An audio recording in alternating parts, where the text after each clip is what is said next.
నేలకు 3 అడుగుల ఎత్తులో పచ్చని తివాచీని పరిచినట్లు ఊటీ సొగసును తొలిసారి చూసి ఆనందం పట్టలేదో. ఎటు చూసినా పచ్చదనం, ఎత్తుగా పెరిగిన వృక్షాలు, మెలికలు తిరిగి పర్యాటకులను సయ్యాటలు చూపుతున్న రోడ్లు. నిజంగా భూతల స్వర్గమే. నేను మా వారు ఇద్దరం కలిసి కొద్ది రోజుల క్రితం వేసుకున్న షెడ్యూల్ ఇది. హైదరాబాద్ నుంచి మైసూర్ మీదుగా ఊటీ, కూనూర్ల మీదుగా బందీపుర జాతీయ పార్కులో సేదతీరి తిరిగి మైసూర్ నుంచి హైదరాబాద్ వచ్చేలా మా ట్రిప్ ప్లాన్. తొలి రోజు కాచిగూడ నుంచి రైలు ప్రయాణం. మరుసటి రోజు ఉదయానికి మైసూర్ చేరుకున్న మేము ఫ్రెషప్ అయ్యాక శ్రీ చాముండేశ్వరి ఆలయానికి బయలుదేరాం. ఎండ కాస్త చిర్రెత్తిస్తుంది. మైసూర్ పట్టణం నుంచి 30 కిలోమీటర్ల దూరంలో ఉంది చాముండేశ్వరి ఆలయం. అష్టాదశ శక్తిపీఠాల్లో చాముండేశ్వరి ఆలయం ఒకటిగా చెబుతారు. అతి పురాతన ఆలయాల్లో ఇది ప్రసిద్ధి చెందిందని అంటారు. ఆలయ ప్రాకారాలు, గోపురం ఆకట్టుకుంటాయి. గుడిలో అమ్మవారి ప్రశాంత వదనం ఏదో కొత్త శక్తిని ఇస్తున్నట్లు అనిపిస్తుంది. ఇక్కడ దర్శనం తర్వాత మేము తిరిగి మైసూర్ చేరుకున్నాం. అక్కడ మైసూర్ ప్యాలెస్కు వెళ్ళాం. ప్యాలెస్ని చూస్తే నాటి రాజరిక వైభవాన్ని కళ్ళకు కట్టిందే. తొలిసారిగా నేను ఇలా రాజుల ఆభరణాలు, వారి ఇతర వస్తువులు చూడటం. వేసవి సెలవులు కావడం వల్ల పర్యాటకుల సంఖ్య కాస్త ఎక్కువగానే ఉంది.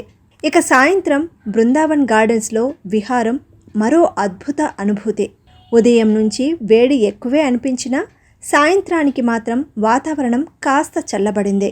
బృందావన్ గార్డెన్లో లైట్ షో, బోట్ ప్రయాణం చాలా బాగుంది. ఇక మరుసటి రోజు మేము మైసూర్ నుంచి ఊటీకి బస్సులో ప్రయాణం. బందీపుర అటవీ ప్రాంతం నుండి సాగిన మా జర్నీ అటవీ అందాలను చూస్తూ ఆహ్లాదంగా సాగింది. ఊటీ దగ్గరవుతున్న కొద్దీ చల్లదనం అలుముకుంటుంది. అప్పుడు అనిపించింది, నీలగిరి కొండల్లో నెలవైన ఊటీని అందరూ ఎందుకు ఇష్టపడతారో అని. ఇక్కడ చాలా బాగుంది. కాస్త సేద తీరాక ఊటీ లేక్లో బోటు ప్రయాణం. ఇది మానవ నిర్మిత సరస్సు అని చెప్పారు. రోజ్ గార్డెన్లో వేల రకాల గులాబీల సందర్శనం. మద్రాస్ రెజిమెంట్ భవనాల వీక్షణ ఇలా సాగింది. ఊటీ పరిసర ప్రాంతాలు ఎక్కడ చూసినా చాలా బాగున్నాయి. వీధులు నీటుగా ఉన్నాయి. సాయంత్రం అయ్యేసరికి మధ్యస్థంగా కురిసిన వర్షం మరింతగా మా మదిని దోచేసింది. చలి మరీ ఎక్కువైంది. వేసవిలో ఇంత చలా అనిపించింది. ఇది మా తొలి రోజు ఊటీ ట్రిప్. ఇక మరుసటి రోజు ఊటీ నుంచి కూనూరుకి ట్రైన్లో ప్రయాణం. దాదాపు 100 ఏళ్లకు పైగా అయిందట ఇక్కడ రైల్వే లైన్ వైసి.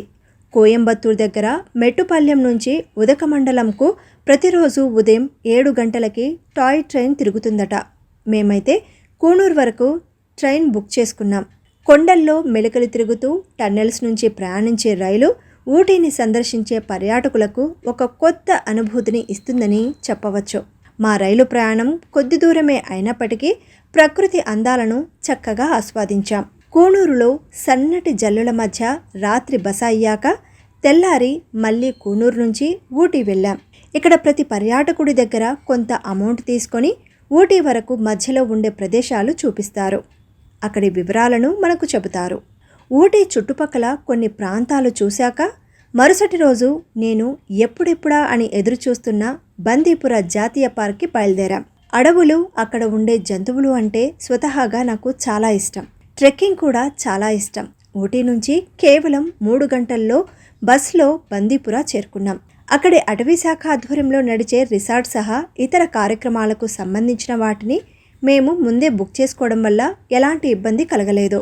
మధ్యాహ్న భోజనం అయ్యాక కాస్త విశ్రాంతి తీసుకుని సఫారీకి వెళ్ళిపోయాం. అటవీ శాఖ గార్డులు మమ్మల్ని 3 గంటల పాటు అడవిలో తిప్పారు.